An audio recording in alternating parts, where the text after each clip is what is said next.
In 1980, I decided to investigate the historical evidence for Jesus.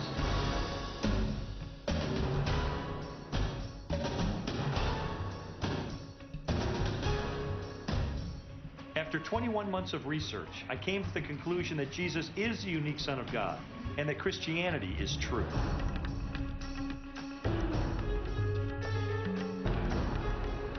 Nearly 20 years later, I began another investigation that really put my faith to the test.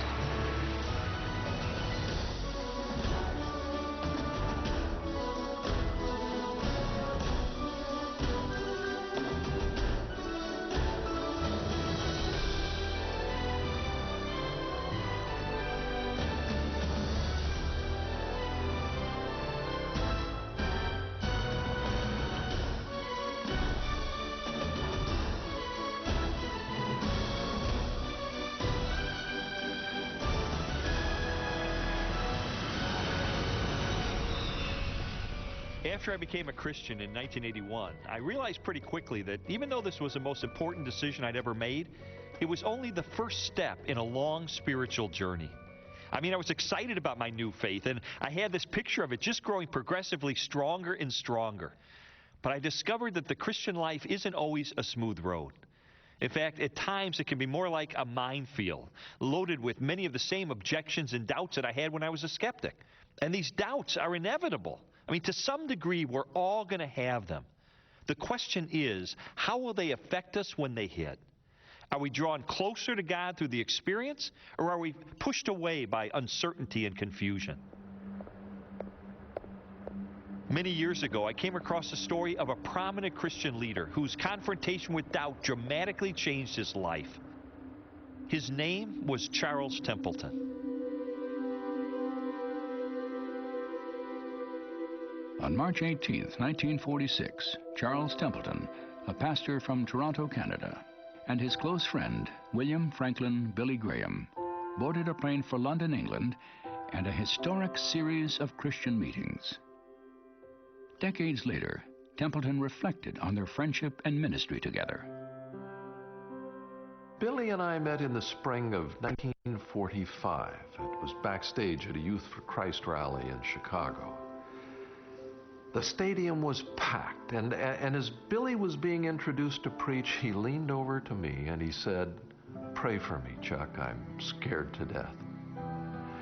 Well, that started a friendship that has lasted for over 50 years. Templeton and Graham were soon preaching at Youth for Christ rallies throughout North America.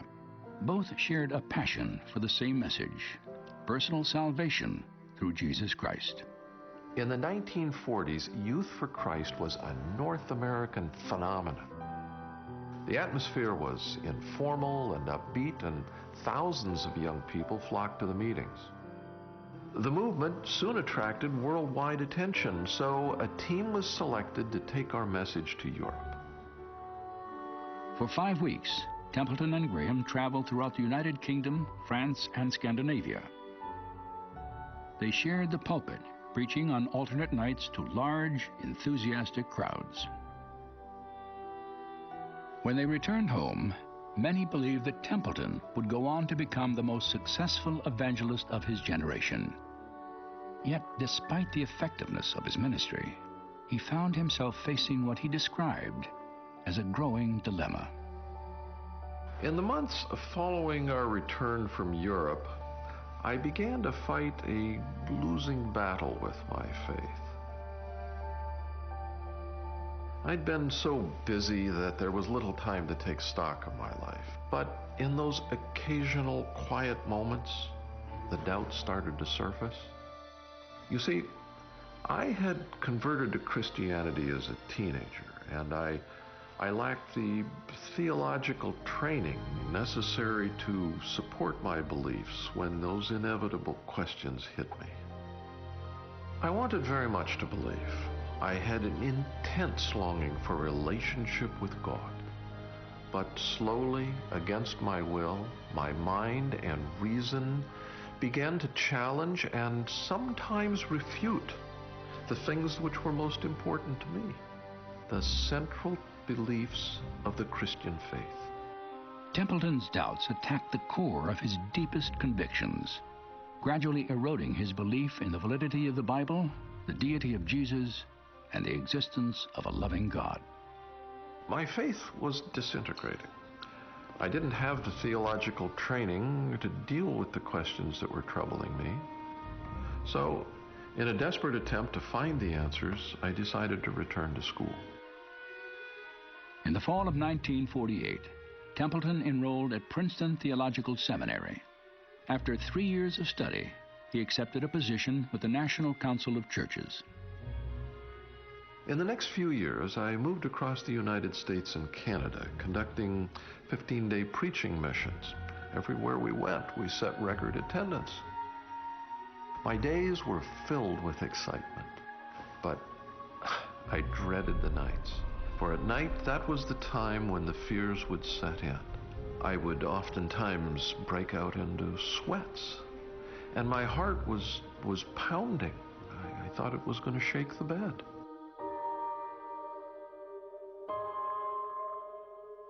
I had to ask myself, what right do I have to stand before thousands of people and try to convince them of something that I no longer believe? It was a reprehensible thing to do. So I had to stop. I had no possessions except a car and $600 in cash. And I would be cutting myself off from all of the wonderful friends that I had made in those years in the ministry. I felt like I was betraying all of them. But in the end, there was no real choice. So I packed everything that I owned into a rented trailer, and I started back on the road to Toronto. Templeton remained in Canada for the rest of his life, working as a writer and news commentator. In 1996, he published his final book, Farewell to God, My Reasons for Rejecting the Christian Faith.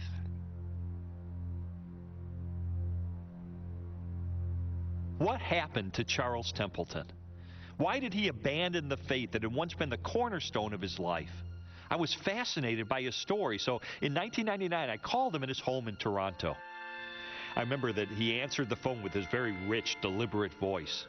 I told him that I was a writer and I wanted to interview him about the reasons he had for rejecting God. And he said, well, I'm not doing very well physically, but yes, if you'd like to come up to Canada, I'd be glad to talk with you. So I was on my way the very next morning. When I met him at his apartment, he looked weak and frail. At first, I didn't think he'd have the strength to talk for more than a few minutes, but he insisted that I stay. He was very cordial, very kind, and I liked him immediately.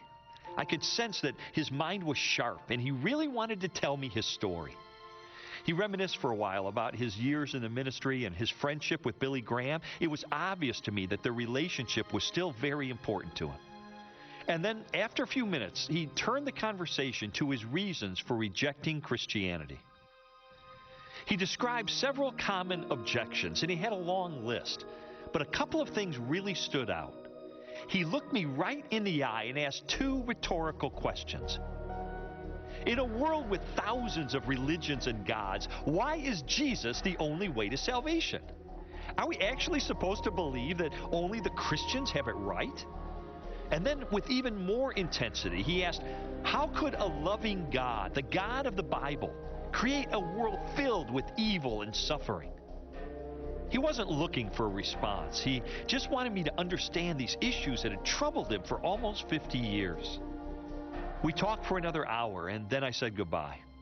As I drove back to Chicago, I thought about his story all the way home. He was on his way to becoming one of the greatest evangelists of the 20th century, but his faith was destroyed by doubts that I'd struggled with myself. I wish I could have given him some satisfying answers. I really wanted to help him. And I also wanted to know that my own faith could stand up to the tough questions that had ruined his. You know, I think that's the moment I decided to launch another investigation. During during the next 6 months, I traveled thousands of miles to interview scholars and theologians and ministry leaders who had confronted two of Templeton's major objections to Christianity. Why is Jesus the only way to God? And how can a loving God allow evil and suffering? When I left for my first interview, I remember feeling a little bit apprehensive. These were questions almost everyone faces at some point in life. And the answers aren't only difficult and controversial, they're also crucial to our perception of God.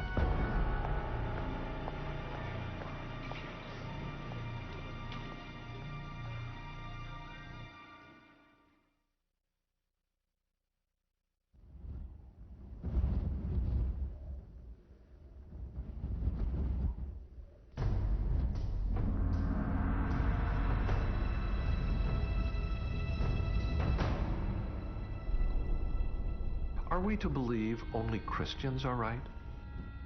After all, Christians have the audacity to say that there is only one God, theirs, and that the gods of every other people on earth are spurious. The Apostle Paul stated bluntly, "There is no other name under heaven given among men by which you may be saved, for there is salvation in no other." Such an insufferable presumption.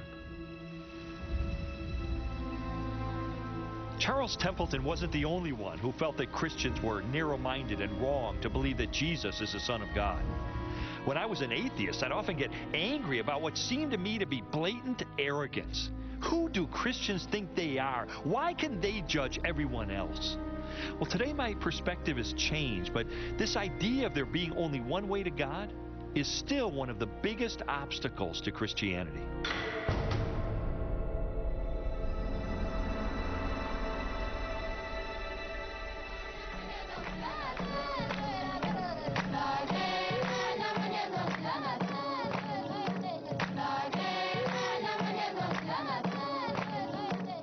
More than 2 billion people, about 1/3 of the world's total population, identify themselves as followers of Jesus Christ.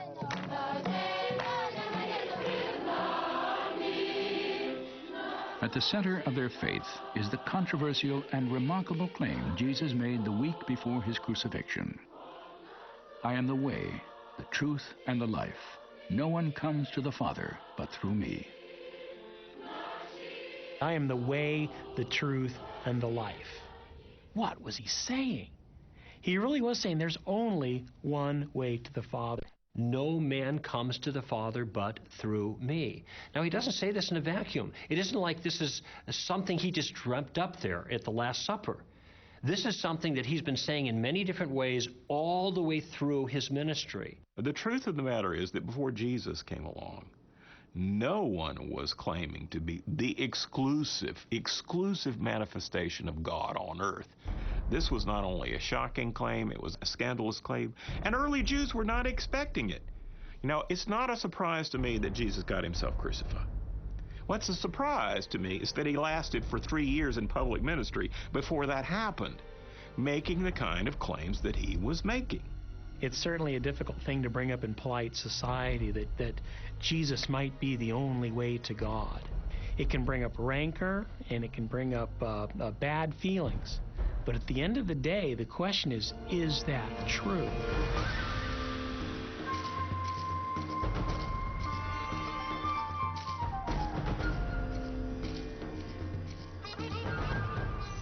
Today, Jesus' claim to be the exclusive path to God is often challenged by the assumption that all religions teach basically the same thing. And as a result, there are actually many ways to salvation.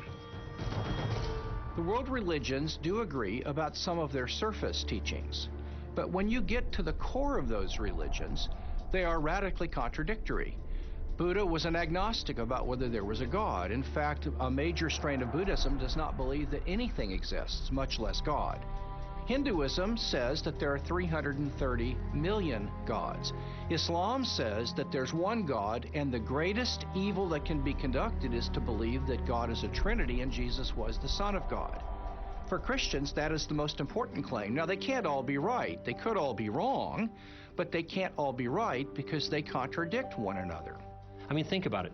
Christians say that Jesus is the Messiah. Jews say that he's not. Either Jesus was the Messiah or he wasn't the Messiah, and if he wasn't the Messiah, the Jews are right and the Christians are wrong. And if he was the Messiah, the Christians are right and the Jews are wrong. But under no circumstance can they both be right. As one person put it, all religions are basically the same except for the area of God and salvation and the problem of man and the afterlife and that kind of stuff. It turns out on the big issues, they're very, very different. They can't all be true.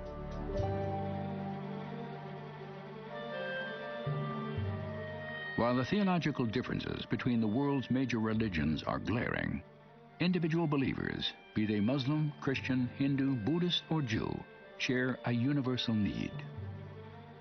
They have each experienced what the philosopher Pascal called a God-shaped vacuum in the heart, which cannot be filled by any created thing. In dealing with religious studies at the graduate level, one thing we were pretty certain of, scholars across the board, that maybe human beings ought not to be called Homo sapiens, the wise man, but rather Homo religiosus, right, the religious man. Well, why is that? Because no matter where you go, there is this religious upwelling. Human beings have a sense, deep down and across the board, that they are in some way not right with the universe. What they're really sensing is they're not right with God. They sense their guilt, alienation, separation from God. We hunger for a purpose and a meaning in life that goes beyond us. We need empowerment to live the kind of life we know we should, but we can't on our own. Jesus' identification of these problems and his solution to them is more profound than any other religion. This is why Christianity makes so much sense, because it offers a solution to the genuine problem. And it doesn't sugarcoat it, doesn't candy coat it, it doesn't look past the real problem. It identifies it for what it is.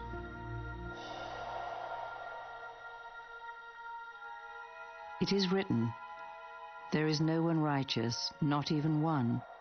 All have turned away. They have together become worthless. For all have sinned and fall short of the glory of God." Throughout my research, I was struck by how clearly the Bible identifies humanity's most fundamental spiritual need. We're all separated from God by our sin because He's perfect and pure and holy, and we're not. None of us has lived up to our own standard of morality, much less to God's, which is infinitely higher. And because the justice of God is also perfect, this separation should have lasted for eternity. But there's hope. God didn't just leave it at that, though He might have. Out of love, He reached down with a rescue effort. And the rescue effort wasn't just to toss some teaching our way and hope that we would live better lives, but the effort entailed, and this is where Christianity is absolutely unique, the effort entailed God becoming a man Himself to communicate in the most clear form possible His intentions and desires, and to make a sacrificial provision for pardon for man's crimes against God.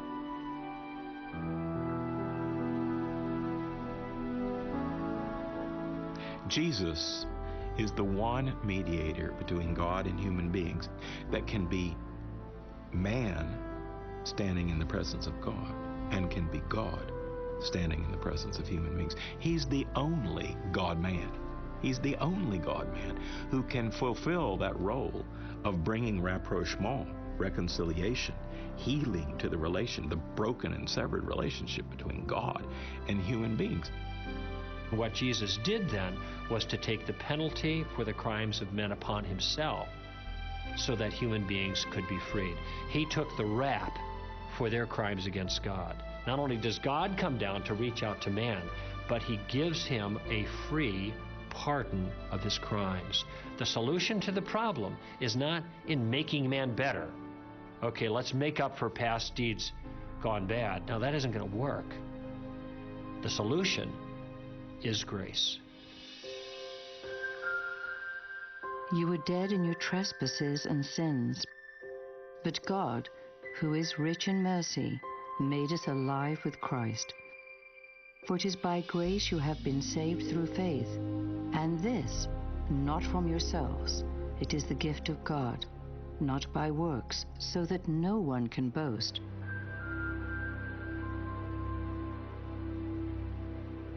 Among the world's religions, the Christian doctrine of grace is absolutely unique. You see, grace means that there's nothing we can do ourselves that qualifies us for salvation. Outstanding moral behavior or a lifetime of good works, they're not going to get the job done. That's because God's forgiveness is a gift that we can never deserve and we can never earn. The grace of God is a way of referring to the fact that when God loves us, when God does good things to us, when God sends Jesus Christ into the world, when God gives us His Spirit, this isn't as a reward for something that we have earned. It isn't because we have twisted God's arm. It is simply because God loves us, and He loves us lavishly, and He wants to make that lavish love a present reality in our lives.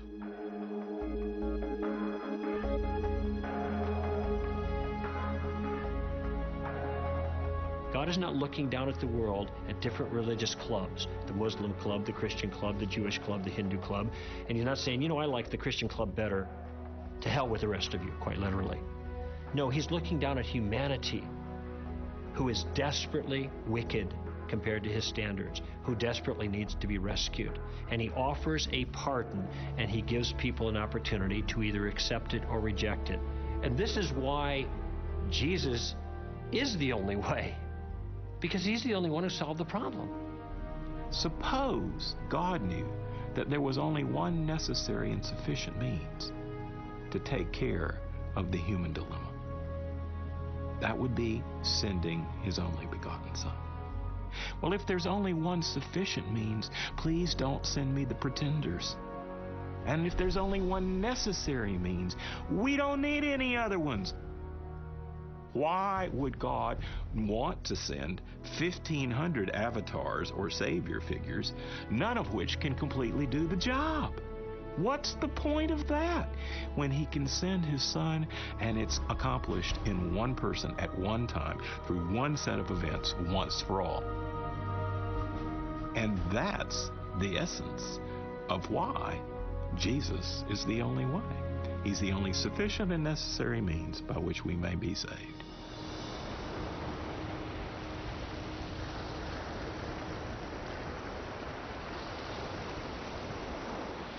The uniqueness of Jesus is magnified when His specific claims and teachings are compared with those of history's other religious leaders. There is no other great religious leader who ever claimed to be the direct way to God in the way Jesus claimed it. The Buddha certainly didn't. Most Hindu gurus and leaders don't do that kind of thing. Muhammad certainly didn't do that. He would have thought that to be blasphemy. You could take Buddha out of Buddhism and you still have the teachings of the Buddha. Or you could take the Prophet out of Islam and you still have the Quran and the teachings there and the supremacy of Allah. But if you take Jesus out of Christianity, you don't have Christianity anymore, because Christianity is not based on the teachings of Jesus. It was rather the person of Jesus that is critical. If you boil Him down to a bunch of thou shalt and thou shalt not, you've trivialized Jesus. You've trivialized the essence of His claim, because His claims are not just, you need to behave better. His claims are that God is breaking into human history through Himself and coming to change us.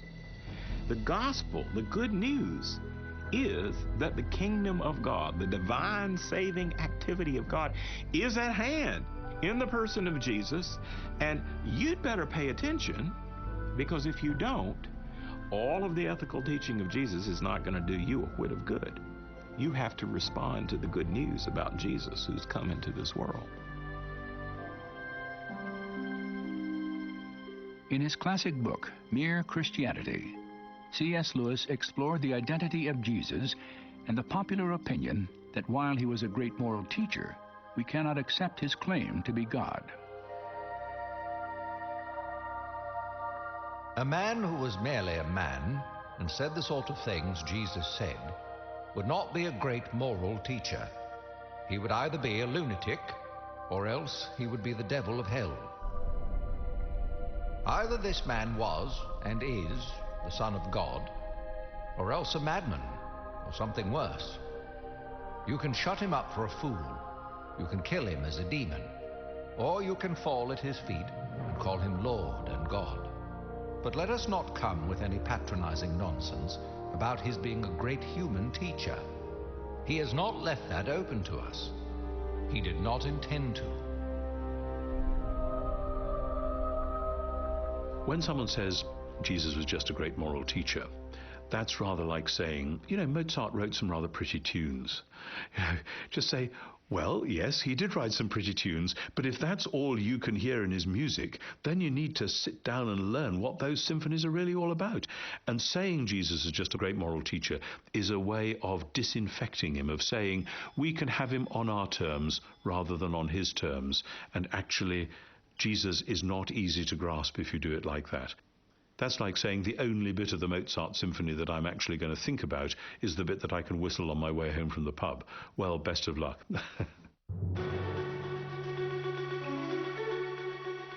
Strobel's investigation also drew him back to the historical evidence he had first examined as an atheist. Ancient documents and biographies that confirm the events of Jesus' life and the claims he made to deity. The 4 New Testament Gospels leave no doubt that Jesus believed he was the only way to God. So the issue is, can we believe Jesus?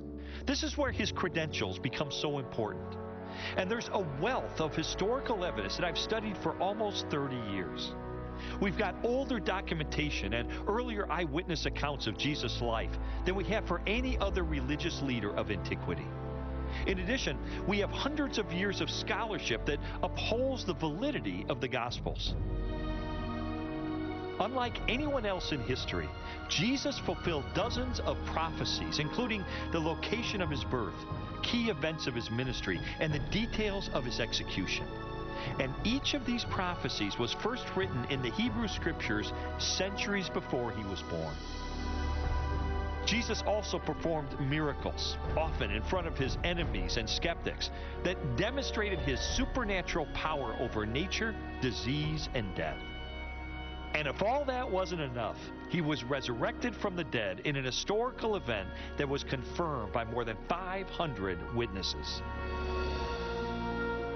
You have to remember that the early followers of Jesus gave their lives, they went to martyrs' deaths, not because of sincere belief they held, and about which they could be sincerely wrong. No, they went to martyrs' deaths because something they actually saw with their own eyes and touched with their own hands. They saw Jesus risen from the dead after he was executed on the cross. If Christ has not been raised, then all our preaching is useless, and your faith is useless. And we apostles would all be lying about God. For we have said that God raised Christ from the grave. The Apostle Paul, who was an eyewitness of the resurrected Jesus, felt very secure to say, guess what, guys? If Jesus did not actually come back from the dead in real time and space, our faith is worthless. You see, that sets Christianity up to be testable.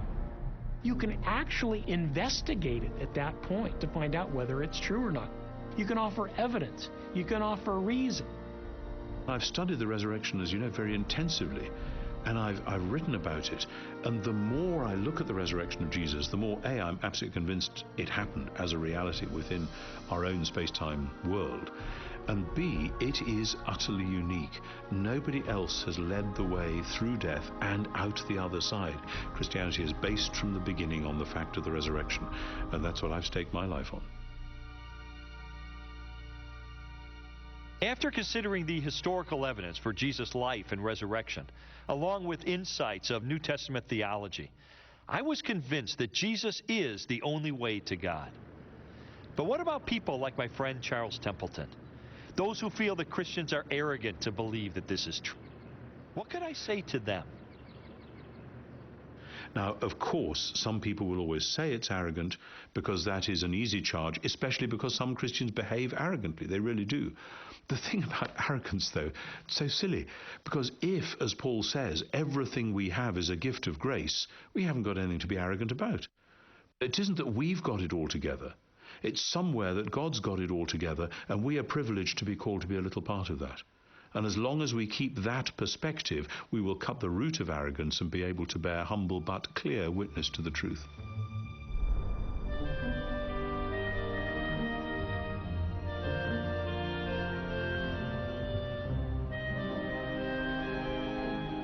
Christianity has been defined as one beggar telling another beggar where to find bread. And I think that's a wonderful illustration. We were sinners living in rebellion against God. And we found forgiveness and grace through Jesus Christ.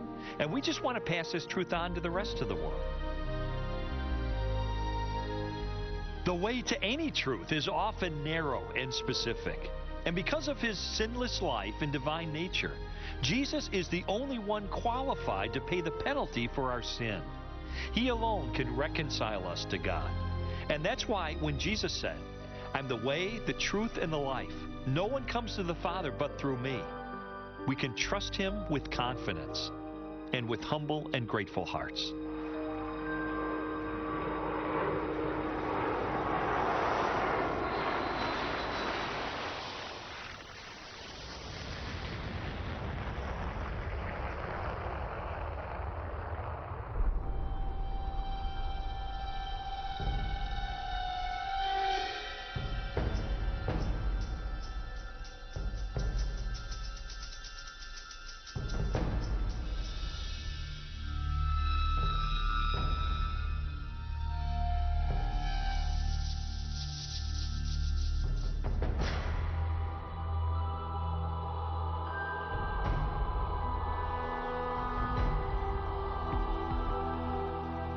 What has been called the problem of evil has puzzled men and women of every generation. Why, in a world created by a loving and omnipotent God, are suffering, disease, and death inevitable facts? You see, a loving God could not possibly be the author of the horrors that continue every day and will continue as long as life exists.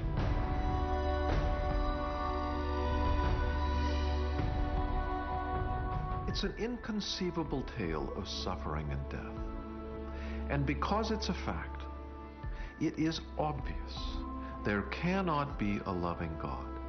Cannot be.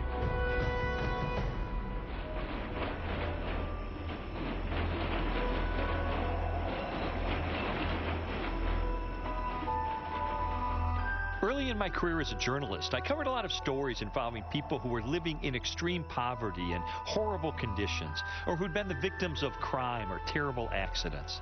So I saw a lot of pain and suffering firsthand, and this became an issue that really resonated with me. Later, during my investigation, I commissioned a study that asked a cross-section of Americans, if you could ask God any one question and you knew he'd give you an answer, what would you ask? By far, the most common response was, how could there be a loving God with so much pain and suffering in the world? So I knew that this was the number one objection to the Christian faith.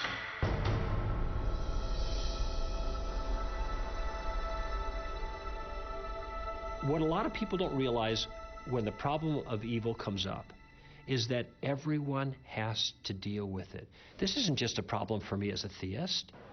Every human being walking the face of this earth is aware of evil in the world, and everybody has to, from their perspective, from their worldview, offer a solution to it. The real question is who has got the best answer in the context of their worldview. Which worldview has the best resources to help deal with this problem? And here I think the biblical worldview excels.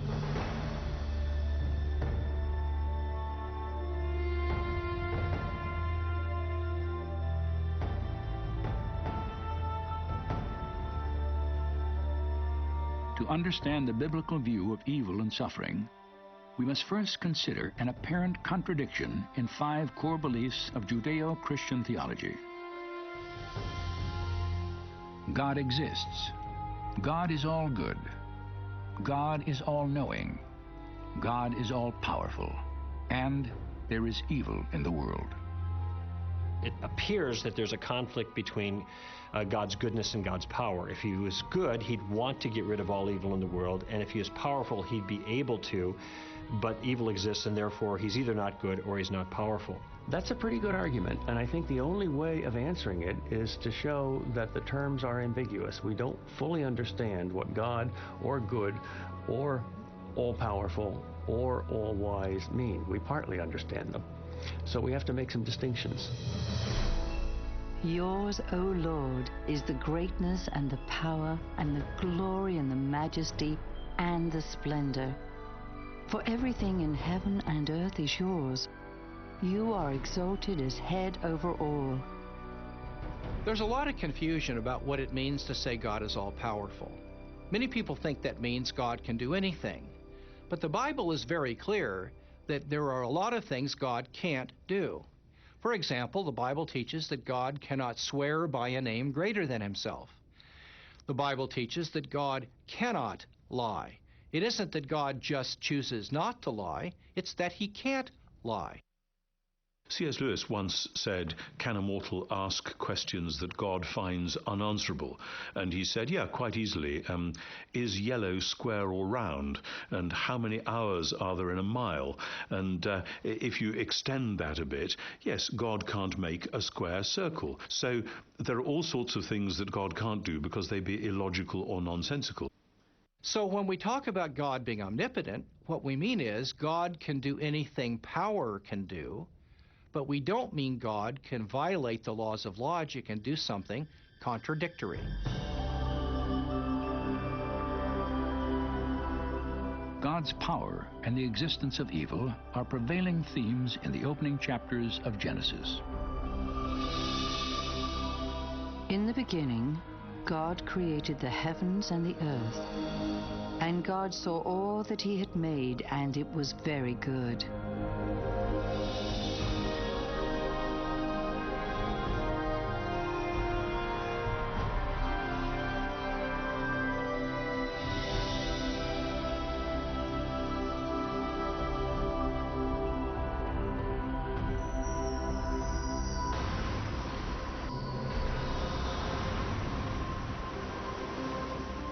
According to the Bible, after God created a universe and a planet perfectly designed to sustain life, he crowned his work with human beings, man and woman, endowed with spirit and soul, free will, and a capacity to make their own moral choices. God created a world in which there were morally free creatures. Human beings can be bad and they can be good. There's a possibility for great evil, but there's a potential for great good when you have moral freedom. And so our greatest blessing, which is the free will we have, the ability to make choices, moral choices, also is our greatest curse because I often choose the wrong thing, and so does everybody else. And people get hurt out of that, both intentionally and unintentionally. If God creates human beings with the power of free choice, he may foreknow what they're going to do, but he can't determine what they're going to do. Otherwise, they're not really free. And evil entered the world when people freely chose to withhold doing the right thing and instead did the wrong thing. It appears an airplane crashed into the World Trade Center. The World Trade Center, tower number 1, is on fire. The whole outside of the building was just a huge explosion. The World Trade Center's collapsed. Building 2 has collapsed. The sheer magnitude of evil and suffering in the world can be overwhelming. And while searching for answers, some have argued that because God created humans with free will, then he's ultimately responsible for evil. It's even been suggested that God created evil. But from a biblical perspective, is that even possible? No, because evil is not a thing. Everything God creates is good. God created the world good, just as it was supposed to be.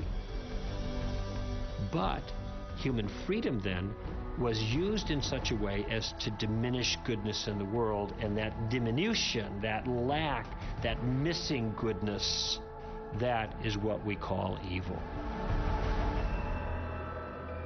So evil is a lack of goodness. It is goodness spoiled. You could have good without evil, but you can't have evil without good.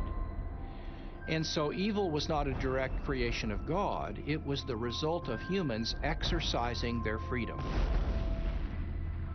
So if it was the free will of human beings that actually caused evil, then I think it's reasonable to ask, why didn't God just create a world where moral freedom didn't exist in the first place? That way, evil and suffering wouldn't exist either. God could have made a world without evil by just taking away our free will to do it. It would have been very easy for him to just simply say, well, I'm going to make you all marionettes and we'll pull the strings and everybody prays 5 or 6 times a day and everybody does right. But God wanted a race of tested individuals who choose to love him. And you cannot love someone unless you have the choice to not love him. The sort of love that humans can give to one another and to God is something which depends on them being able to do it from the bottom of their heart without being forced. As soon as it's forced, it's not love anymore. And so it was a good thing for God to create creatures with freedom, because that opened up the possibility that they could actually express genuine love not only to him but to one another in intimate relationship.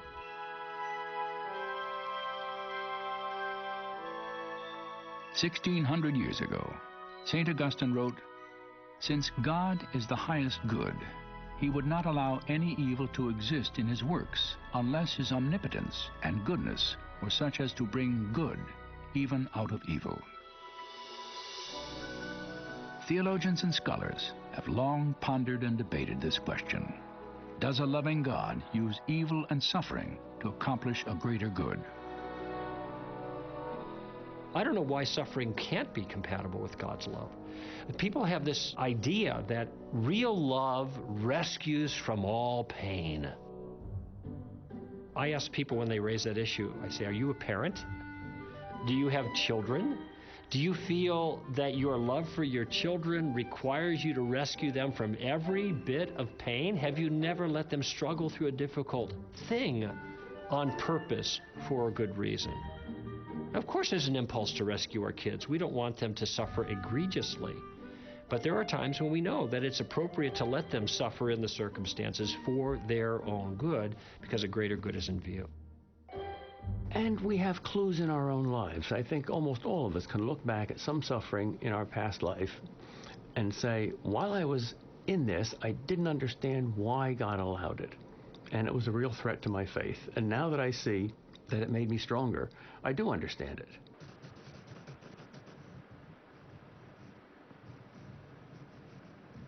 For more than 40 years, the lessons and struggle of growth through suffering have played out daily in the life of Johnny Erickson Tada.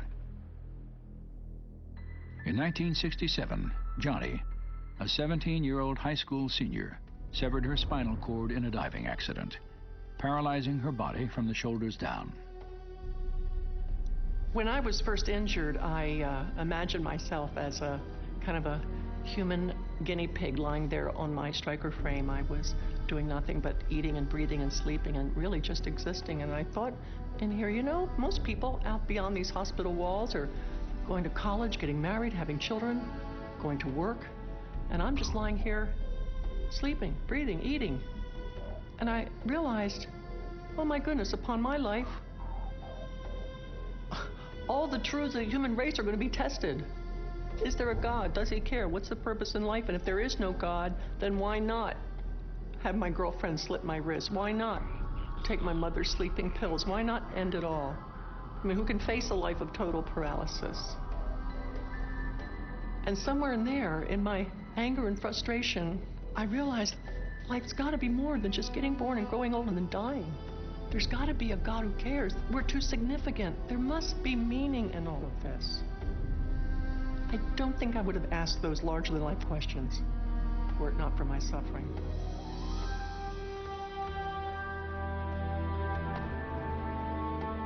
In the decades following her accident, Johnny's life has been marked by extraordinary accomplishment. Through her artwork, music, books, conferences, and radio and television programs, she has inspired millions of people throughout the world. In 1979, she founded Johnny and Friends, an international ministry that has taken the love and hope of Jesus to the disabled and their families. Through it all, she has intimately known both the pain of suffering and the presence of God. There are a lot of people who think I'm a strong person, and I'm not. I am such a weak person. I wake up in the morning, and honestly, I think, oh Lord, I don't have the strength for this. I am so tired. I am so tired of this paralysis. But when I start to feel overwhelmed, I'll say, oh God, I have no strength for this day, but you do. I have no resources, but you do.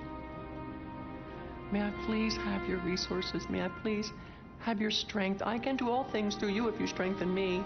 Please let me borrow your smile for the day.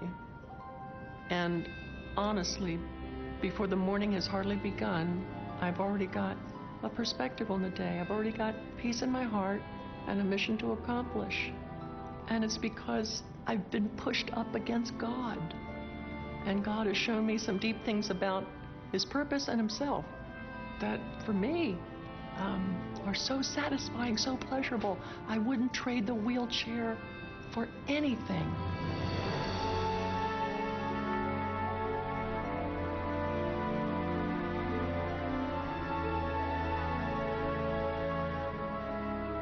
To ask why a good God would allow suffering is to ask why a good doctor would put a needle in the backside of an infant to inoculate him. The infant doesn't understand it. All he knows is that it's horribly painful. He can't understand that, in a way, this inoculation is going to prepare him for something in the future that he's not even aware of. And in the same way, God is a God of intention. He's got a purpose and meaning.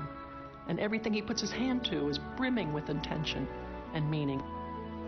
So we can rest assured that although the purposes for suffering might be hidden from us in this present life, His reasons are always wise, they're always specific, and they're always good.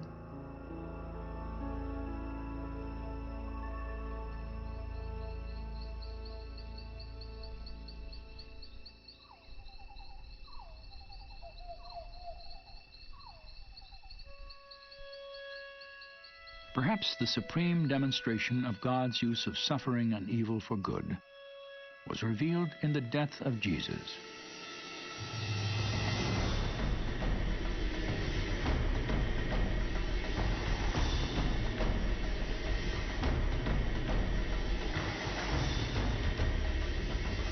Crucifixion was invented a few centuries before Jesus. It is widely recognized as one of the most horrendous forms of death that any state could sanction against an individual.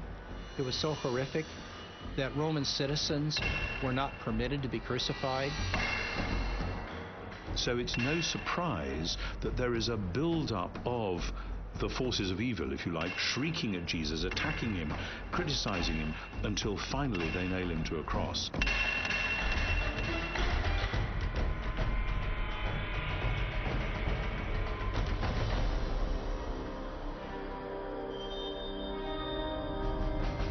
They came to a place called Golgotha, which means the place of the skull.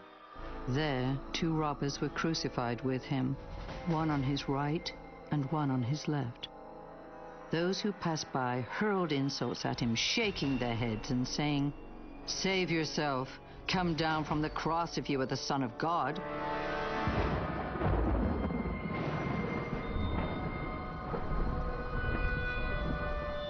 At noon, darkness fell across the whole land, and Jesus cried out in a loud voice, my God, why have you forsaken me?"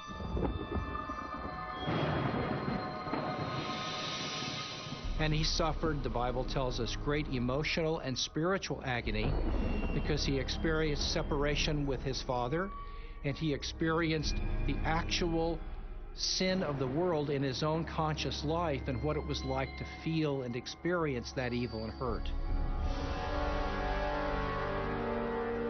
It's the worst thing that ever happened. 3 hours of darkness. God himself dies. Inconceivable. Did God allow that? Sure. He allowed the devil to creep into Judas Iscariot and Pontius Pilate and Herod and the cruel Romans, and allowed the worst event in the history of the world. Why? For the greatest thing that happened, our salvation.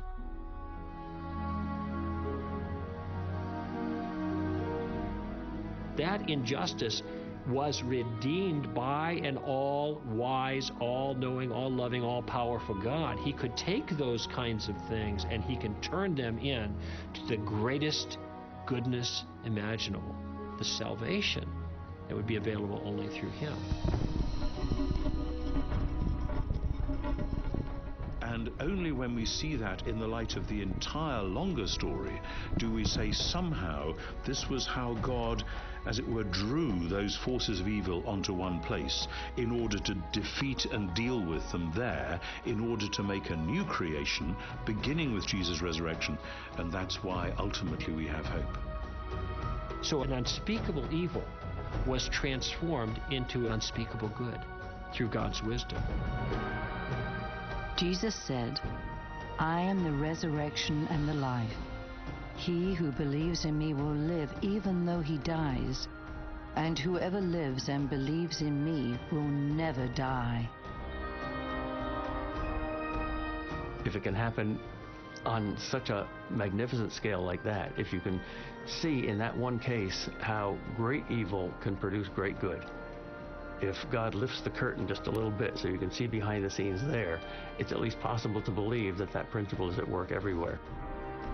This is so spectacularly wonderful that it gives us the hope that evil will never be able to be the last word about us, that there will always be a way of finding something good, that while the evil was still evil, it can redeem it and keep it from triumphing over us.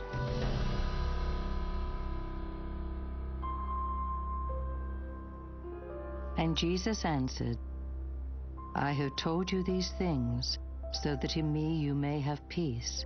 In this world you will have trouble, but take heart. I have overcome the world. That's a powerful statement. Jesus is acknowledging that because of the acts of humanity that open the door to evil in this world, we have pain, we have suffering. He doesn't try to cover it up. It's an inevitable part of life. And yet he tells us something else in that passage that's even more important. He says, I have overcome the world. You see, we have real hope. Hope that's based on the central doctrine of Christianity. God became a man and entered directly into the suffering of the world. When God became incarnate in Jesus, we are told that Jesus experienced the very same kind of heartache and suffering, without sin, I admit, but Jesus was finite, and he was subjected to thirst and hunger, to aggression, to hostility, to tragedy. And when Jesus stretched his hands out on the cross, he was saying, I love you this much. I love you so much it hurts. I love you so much I'd rather die than live without you.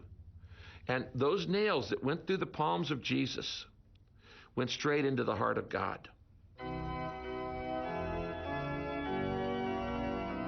There's a wonderful hymn which we sometimes sing, which has a line, and when human hearts are breaking under sorrow's iron rod, then they find that self-same aching deep within the heart of God.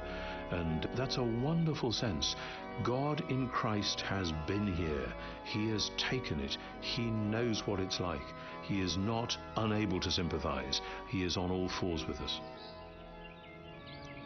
I mean, Jesus was the most God-forsaken man who ever lived, so that he might in turn tell us, I'll never leave you, I'll never forsake you. That tells me God feels, he empathizes, he cares about my pains. He felt the sting in his chest first, and that encourages me when I hurt.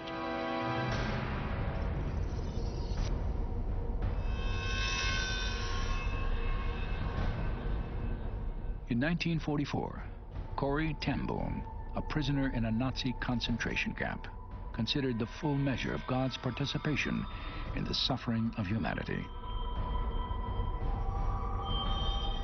While clinging to life in the shadow of ultimate evil, she concluded, "There is no pit so deep that the love of God is not deeper still." There's a famous passage in Elie Wiesel's book, Night, where he recalls being in a concentration camp and seeing a line of people being hanged, and a little boy is one of the people being hanged, and he's so light that he doesn't die immediately because his neck doesn't break, and he's dangling there half dead and half alive, and the crowd are being forced to watch this, and somebody suddenly says, "Where is God? Where is God?" And somebody else says, "There he is, he's hanging from that noose." That's the answer to the question that's often asked: where was God in Auschwitz? Where was God in Darfur? He was there. He was in the gas chambers. Yes, the incarnation means that he descends into the whole of the human condition. God is there at the heart of the mess and taking the worst onto himself. That's what we believe when we think about Jesus, and that's why ultimately we have hope. It makes me feel there's a certain kind of kinship, that God gets it, that God understands. He's been there. He doesn't just have the facts straight. That's omniscience. He has entered into the experience of it, and that's something entirely different. He knows exactly how I feel. There is no pain that I'm going through paralyzed. He was even paralyzed on the cross. That tells me he identifies, and that, for me, is enough.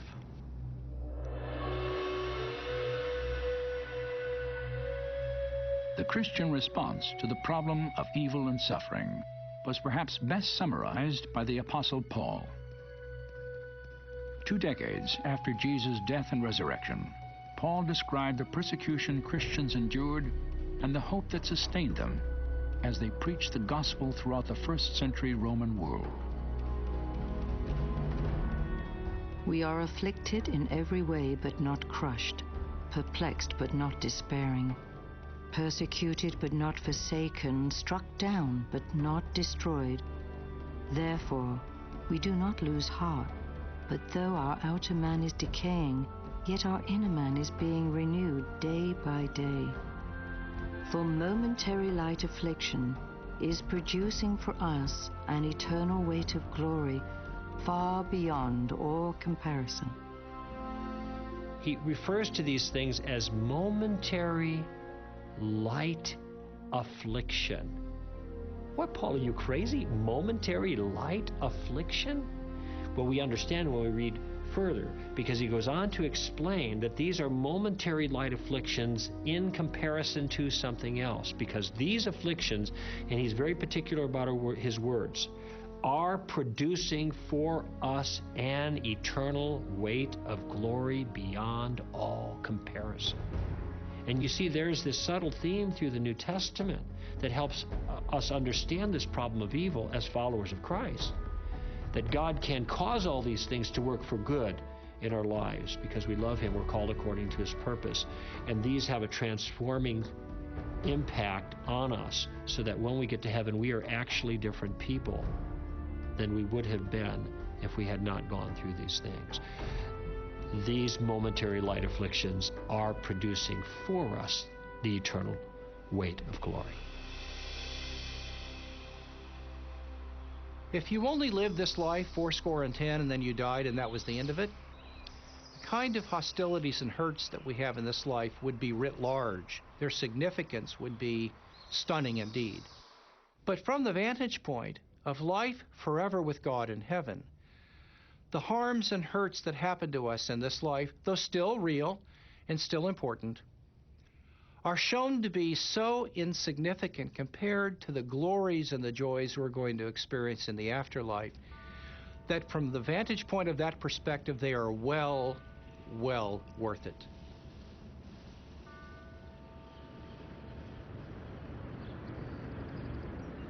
In 1998, I was at a conference and met a young man named Mark Herringer. Mark was from Boston, and we became good friends. One night we were driving to the airport, and he told me about a tragedy that his family had suffered 5 years earlier. I'll never forget Mark's story because it demonstrated so powerfully the importance of what the hope of heaven can really mean.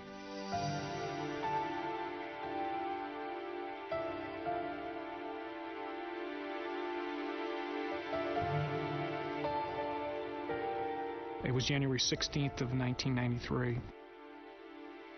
In Boston, it snows a lot, and so you're shoveling your driveway constantly. We had gone to the supermarket that morning, and while we were at the supermarket, it was actually snowing. So I got home kind of irritated and said, honey, why don't you park the car out in the street here? I'll just clean off the driveway. And our two kids were with us, our son, 3 years old, and our daughter, Lauren, who was 18 months old. I jumped out of the car, got a shovel, the kids jumped out with me, and I asked my wife to move the car to a easier spot for us to clean out the driveway, and she did, and she said, make sure you keep an eye on the kids. And my son immediately went with her into the car, and my daughter was with me for a few moments, but what I hadn't realized was that she actually wanted to be in the car also. And so as my daughter was running to the car, she was trapped under the front wheel of the car. There was a brief scream of pain, and I immediately ran out, and to any parent's horror, they see their 18-month-old daughter under the front wheel of a 2,000-pound car was overwhelming. She died instantly, as we found out later. I actually took the last breath that she ever breathed on this earth out of her lungs. And we drove to the emergency room at the hospital, hoping and praying that things might be different, but they weren't. And within an hour or so, they had pronounced her dead.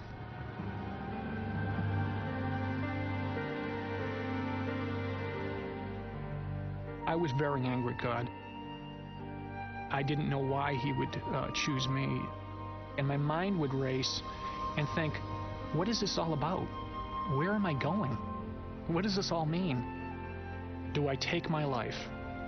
Do I go through a divorce? We had a 97% a failure rate within the first 2 years when there's a death of a child and the parental involvement.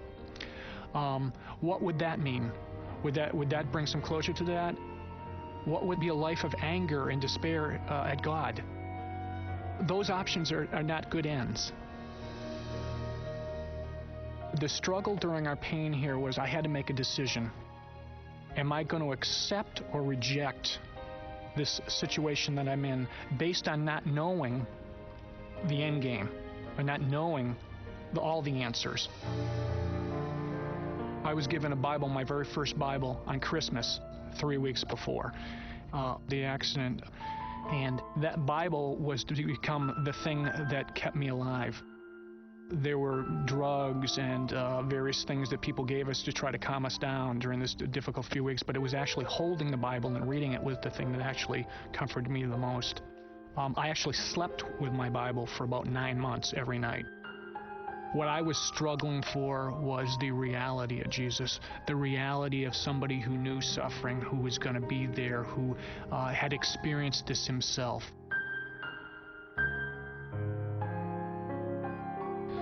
I spent a lot of time actually in cemeteries just walking around and found some comfort there.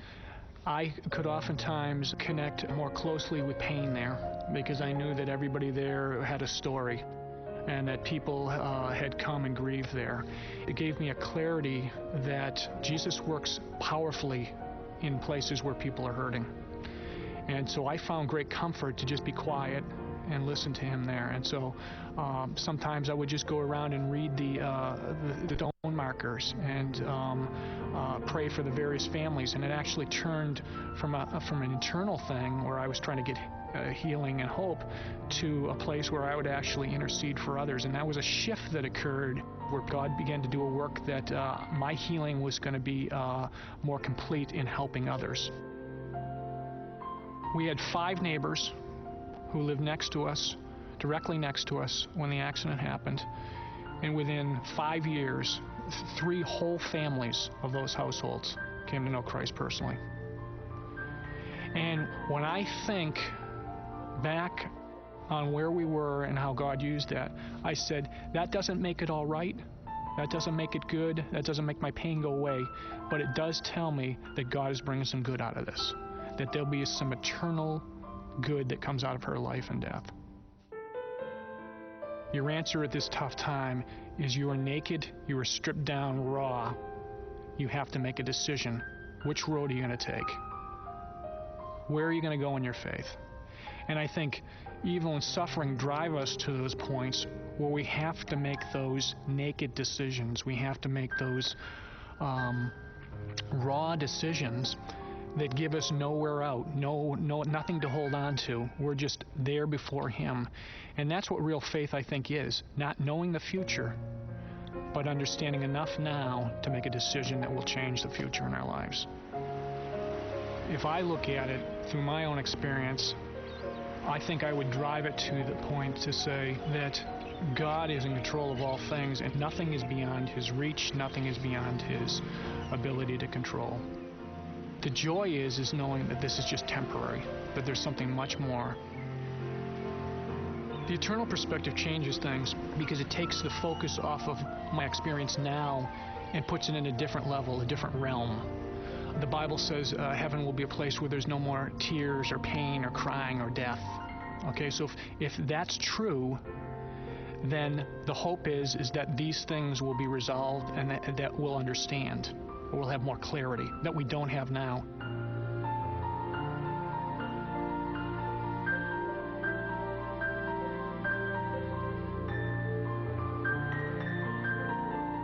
The greatest hope is that one day I'll walk with her in heaven. She'll be perfect. And I'll be full of joy. And this life will have made a lot more sense. Because sometimes it doesn't. But I have that hope.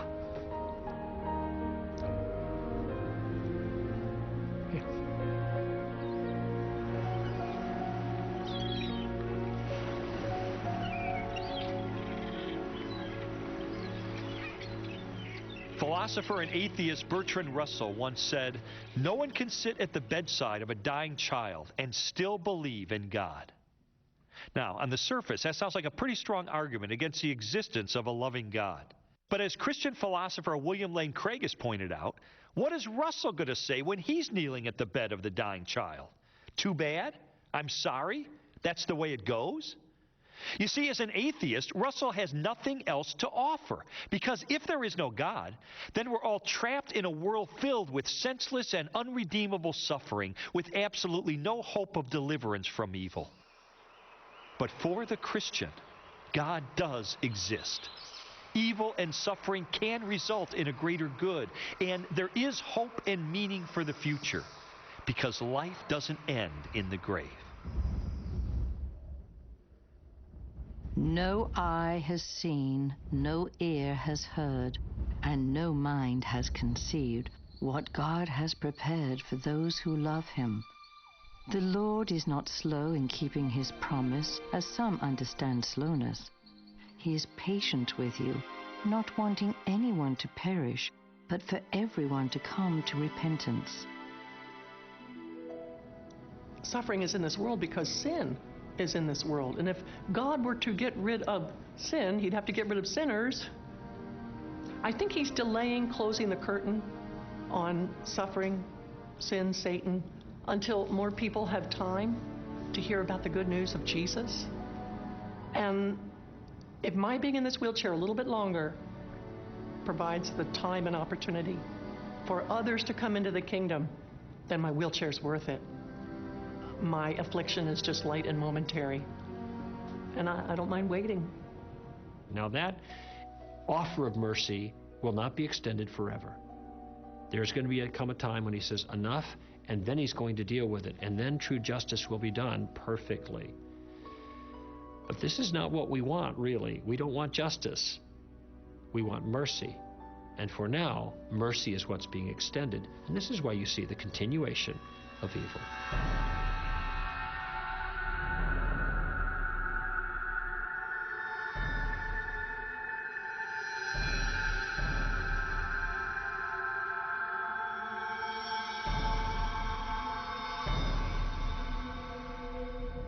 There is so much we don't know about evil, pain, and suffering that many times I think we're people groping in the dark trying to make sense out of it. But God gives us enough to see, to help us to keep on going, and to redeem the pain and suffering we have so it doesn't defeat us.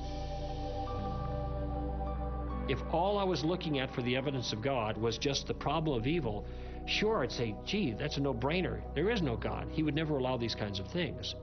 But when I see all the other evidence in other areas for the existence of God and for a good God and a loving God, a God that cares about his creation, who's involved in his creation, well, then that helps put this particular question a little bit more into perspective. But I'll be the first one to admit it's emotionally difficult. I think most Christians go through a sense of deep puzzlement which can come sometimes once in somebody's life, sometimes 1,000 times in somebody's life, of I really thought God was going to enable such and such to happen, and it hasn't happened. And so, yes, we can have huge disappointments, but the God to whom we go back and on whose door we beat and we say, what on earth is going on here, is the God who says, remember what I have been through. Remember the story of my son. One of the worst things that was ever done in the world was done to the best man that ever walked on the earth. So again, when we put it into the light of Jesus and what happened to him, do bad things happen to good people? What's it all about? It's very strange, but somehow God holds that within his purpose and will bring good out of it and through it. Sometimes when we suffer, we're just hoping somebody will give us the formula, how to fix it. What's the step 1, 2, 3, 4, A, B, C, D? Show me what to do. I'll do it. And God blows all that to smithereens. He lobs a hand grenade into the middle of it all and explodes it. He won't let us approach suffering with our own agenda. We've got to come to him empty-handed. Blessed are the poor in spirit. I don't have the answers, God. And when we come to him like that, completely defenseless, and approaching him without a technical, fix-it, mechanistic approach to life, okay, I've got the formula, I know the answers, then we find God to be the answer. We can face anything if we know God is there in the midst of it all.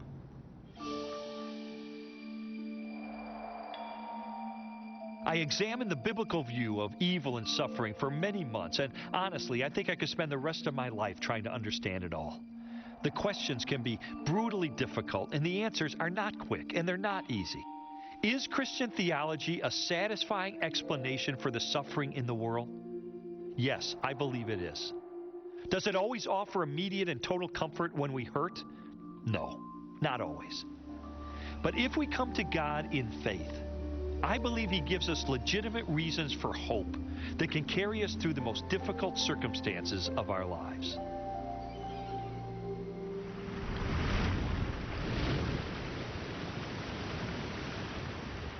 How could a loving God allow evil and suffering? And why would he offer only a single pathway to salvation? They are demanding questions of undeniable significance. And for many, the answers are found in the life of a carpenter from Nazareth who calmed the seas and died to redeem the world from its sin. But for some, there are no satisfying explanations, only doubts and objections to the Christian faith.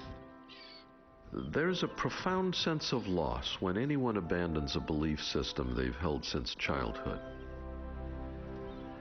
I was a teenager when I became a Christian, and I wasn't equipped to challenge the ideas of my friends and mentors. At first, I accepted the beliefs of the people around me. But slowly and against my will, my doubts deepened until my faith languished and died. Those years of indecision were the most troubling and trying of my life. I found myself rethinking the story of Jesus of Nazareth, and for all its intrinsic fascination, it just wasn't the same. It was as if someone I loved had died. You grieve the loss because no one in history has touched the hearts of men and women the way Jesus did.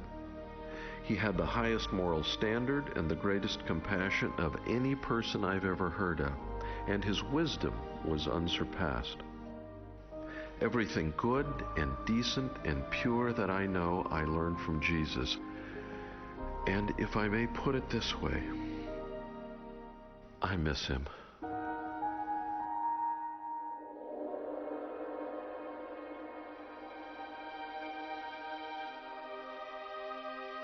On June 7th of 2001, Charles Templeton died in Toronto, Canada. For me, the news brought back strong memories of his life and his struggle with Christianity, especially his objections to the existence of evil and Jesus' claim to be God. A year before his passing, I completed the manuscript of my book, The Case for Faith. I sent him a copy and included a letter wishing him well and encouraging him to keep an open mind toward the evidence for Jesus. I knew his doubts were heartfelt and not easy to reconcile, but I believe God could give him satisfying answers and that ultimately Christianity could stand up to his toughest objections. Before I sealed the envelope, I added a postscript, a promise from Scripture that had helped me when I'd struggle with doubts of my own. I wrote, "Chuck, I hope you'll take to heart the words of Proverbs 2. If you scream for insight and call loudly for understanding, if you search it out as you would him to you, then the Lord will be awesome to you, and you will come into possession of the knowledge of God."